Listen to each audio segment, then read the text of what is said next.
You're listening to Live Stories on Talk Radio Wales. The people at the heart of your community telling it as it is. That's right, people in the community telling it as it is. And we have one such person here. We have Cerys Jones. She's 23 and just graduated on a Masters in Journalism from Cardiff University. Cerys, welcome along. Thank you very much. A Masters in Journalism, I don't know. I'm getting long in the tooth now. But what kind of things were you doing at university before you you finished, really? So I was doing news journalism at Cardiff University, as you said, at a master's level, where I was doing modules such as court reporting, public relations, PA, that kind of stuff, really. And alongside that, then we were doing the university's newspaper, which was the Cardiffian. So I was in charge of covering the patches of Riverside and Pontcanna, and I tried to focus really on what the people wanted to know rather than what I wanted to put out there. So really putting people at the heart of what I was doing. So yeah, it was a fantastic experience, and I look forward to entering the field. Sounds very much like match made in heaven, really. The hyper-local, that kind of local-centric reporting. Do you see? You're young. You use social media. You use the phone. You're that generation. You've been brought up online, really, with newspapers probably not featuring too heavily in your life. So do you see a big difference in the way, or a big change in the way the news industry is heading, the media industry is heading? Oh, absolutely. The news industry is nothing like what it used to be at all. And I think that's primarily due to, the rise of social media. If you speak to the youth of today, barely anyone is reading newspapers. All of their news is coming from Twitter, online. So I think what news outlets need to do really is use social media to drive traffic to their websites, to make sure that news isn't a dying industry, local news anyway. So yeah, I definitely see a massive difference when news is heading. I think what news outlets need to do is evolve following the requirements of the audience, rather than trying to keep pushing the old model that is clearly no longer working to capture the audience. I guess a lot of people might say, the older generation, look, it's fake news online, there's no real truth on there, but it's regulated all the same. We have social media, we have online, we don't have a newspaper, but we have to conform to all of those regulations, the press standards, our regulators and so on, all the legalities. So do you think that's founded criticism about online journalism? Well, I think there is a danger with online journalism, as you said, the fake news and whatever, but that is always going to exist. We are now in a social media, era. It is the golden age of social media, and you can use it for good or you can use it for bad. I think for us as journalists, we've kind of got that sort of responsibility to push the real news out there, to verify what we've been told. And if you're established as a trusted organisation, which if you're putting out content that, conforms, as you said, to the press regulations and so on and so forth, then you gain that trust and then the audience will come to you. I think, it's a bit like with everything now. You've got to verify things on social media, fake news spreading and things like that. So I think all that we can do as journalists is push out the truth, verify our sources, and hope that the audience, follows us instead of everything that they read on, social media, which isn't always true. Obviously, the news isn't the same as in London or Cardiff or Bristol or Edinburgh, some of the big cities. When you're living somewhere like this in rural Carmarthenshire, the news is very different. That might seem to some very boring. We've had some criticism that we put things on like planning applications being refused on a bungalow for Mrs. Edwards in Llanpumside, Do you think that we should not bother with that? That is too irrelevant? I think there's a real importance in local news. So obviously when you've got these big cities, like you said, they are covering, most of them, the whole of Wales, where you're not having these little towns focused on and their stories and beliefs pushed, which means that local news is like a dying, outlet, and it really needs to come from there because people do care. It's just the news isn't being put out there for them, which is why things like Wales News Online is so important, to provide the local people with news that matters and is important to them, to have their voices represented, rather than, say, the bigger voices in these bigger cities where where the people aren't.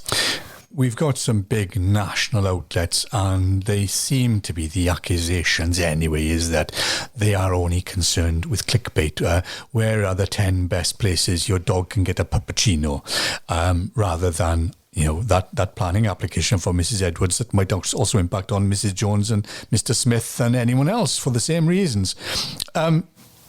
Is that something that you were wary of, something that you've shied away from, something that you're not interested in? Or is clickbait something that appeals to you, that you think, well, actually I can get a name for myself here, and look at how many people are viewing my post?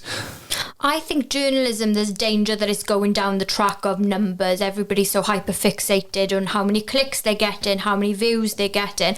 And I think the core values of journalism, which is, providing the news for the people, is kind of being missing. Whilst, yeah, it's nice to know where your dog can get a puppuccino, but what does that really change? If this planning application is affecting the people of the village or so on and so forth, and it's important that that's covered, rather than trying to get these massive clicks, which, that story can be easily replicated, or people can do that search themselves to find out what's going on if that's what they want to know. But if Mrs. Edwards, if the people of the village are being affected, then surely that should be covered. Yeah. Which it wouldn't be covered by a larger organisation focusing on what's happening in the cities. The difficulty with small outfits like this, obviously, is the sustainability, the money. I remember Lee Waters, MS, saying to me when I first started, Alan, you'll never make any money from this. And as hard as we have tried, and we have tried for many years, sad to say, he was quite correct. We certainly haven't made any money. We've kept it going. We've kept the business afloat, and we try and engage with businesses, and we try all sorts of things, subscriptions and donations. But to date, funding really, and we are thankful to the Welsh Government and to Google and the Public Interest News Foundation for some of the funding that we've had. That's been the only source. Some people have said, look, there's a bit of a conflict of interest there. If you're funded by Welsh Government, you're not going to say anything bad about them. If you're funded, taking advertising from the council, you're not going to say anything bad about them. Do you see a conflict there, or do you think that as long as you put your cards on the table and say, you know what, give us the money, and you can't dictate to us, we will sort of do what we do. It's fair. We're not going to sort of victimise people. We just do the news, and if it's bad news, it's bad news. If good news, it's good news. At the end of the day, good quality journalism is impartial. You've got to present the news and people can make up their own minds about how they feel about certain situations. I think that the business model for journalism then, there's more pushing towards advertising, and then there's the danger of falling into a certain kind of bias. So there's always going to be that danger that it does slip into that way. But all you can do as a journalist is put the facts out there. People can make their own decisions, and as long as you're being impartial and complying by the news regulators, then there is nothing wrong in that at all. The public notices that get paid to the newspapers, the NHS campaigns, the Welsh Government campaigns, all sorts of things get paid to newspapers, and the reason they get paid is because of the definition of a newspaper. It is news in print. You said earlier on, none of your friends have really been brought up with the news in print as such. It's all been online. Do you think that those areas need to be reviewed by government, by advertisers, by the NHS and people like that, and just for them to look realistically at the numbers of sales of newspapers? And when we're talking about the famous Llanelli Star that used to have a circulation of up to 35, 40, 50,000 per week, which I would hazard a guess is nowhere near that today. So do you think that these people really should redefine a newspaper and maybe reconsider where they post their public notices? How do you see public notices? So, as I was telling you earlier, news is predominantly online now. I think the print industry, as it's always going to be there, but it is a dying industry. It's more for the elder generation. If you can receive your news for free online, then that's where you're going to go. And, the perks of online, you can have the most current news published instantly. That is where the younger generation are going to go. I think in terms of notices, if you're not reading the newspaper, you're not going to see it. So I do agree with you that they need to start, moving more into the online space and following where the audience is, where things are going to get seen. Because unfortunately, there is a small demographic looking at these newspapers, and they're the only ones going to see these notices. So yeah. When is the last time you saw anyone reading a newspaper? Get your advert really noticed with Wales News Online. You will be reaching tens of thousands of people every day. Ads appear in every post on every page, across our social media pages and here on Talk Radio Wales. Ads start from £75 per month. We offer discounted rates for charities. Call us today for a no-obligation quote on 01554 891 114. Text 07308 598 604 or visit our website walesnewsonline.com. Well, Cerys, you're also a Welsh language speaker, and you'd be aware really of the dearth of sort of copy in newspapers. Hard pushed to find some of those. The Welsh Government spent a huge amount of money. They gave out to a couple of newly established businesses that had links to some of the big outlets as well for Welsh language coverage. They subsequently closed down. You might be aware again that we actually do publish a huge amount of Welsh language content. How big a part does that play in your life, the Welsh language, and how important is it to you to see that news in Welsh?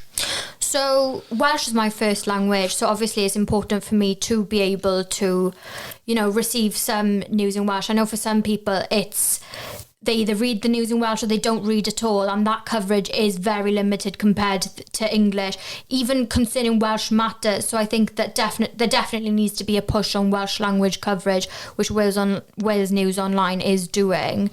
So yeah. And we chatted earlier again about the fact that we were providing for partially sighted and blind people, and we're also looking at plans of providing the news service for deaf people. Do you think that we're sort of pushing the boundaries here? Do you think that we are pioneering in the way that we're delivering the news? I think this is going to be the blueprint for other news organisations to follow in. Obviously, blind people, deaf people, they also need the news. So this is a step in the right direction for news for sure. And just looking at sort of, this area in particular, the Carmarthenshire in general, do you see there is enough news? People say, well, how do you get the news? Where does the news come from? Where are these stories?